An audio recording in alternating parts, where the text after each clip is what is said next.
شروع اللہ کے بابرکت نام سے جو بڑا مہربان نہایت رحم والا ہے۔ نہ محرم اگر جلتے کوئلوں پر بھی چل کر کہے نا مجھے تم سے محبت ہے تو پھر بھی اس کی بات کا یقین نہ کرے، یہ صرف دھوکہ ہے۔ نکاح کے بغیر محبت صرف ڈرامہ ہوتی ہے جو محدود مدت کے بعد ختم ہو جاتی، لیکن آپ اس سے چاہ کر بھی خود کو نہیں نکال پاتے۔ اپنی قدر کرو، خود سے پیار کرو، خود کو گناہوں سے بچاؤ، نہیں تو نہ ختم ہونے والا دکھ آپ کا مقدر بن جائے گا۔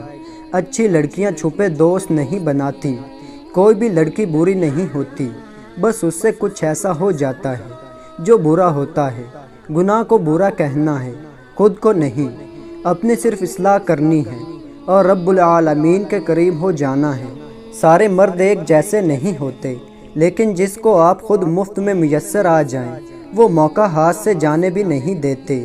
جس رشتے کی اسلام میں کوئی جگہ ہی نہیں ہے، اس میں برکت کیسے ہو سکتی ہے؟ اگر اس رشتے میں ذرا برابر بھی حقیقت ہوتی تو اللہ نکاح کا رشتہ ہی نہ بناتے، اور اللہ کے فیصلے ہمیشہ دانش مندانہ ہوتے ہیں۔ تو اللہ تعالیٰ میری تمام بہنوں کی عزت کی حفاظت فرمائے، آمین یا رب العالمین۔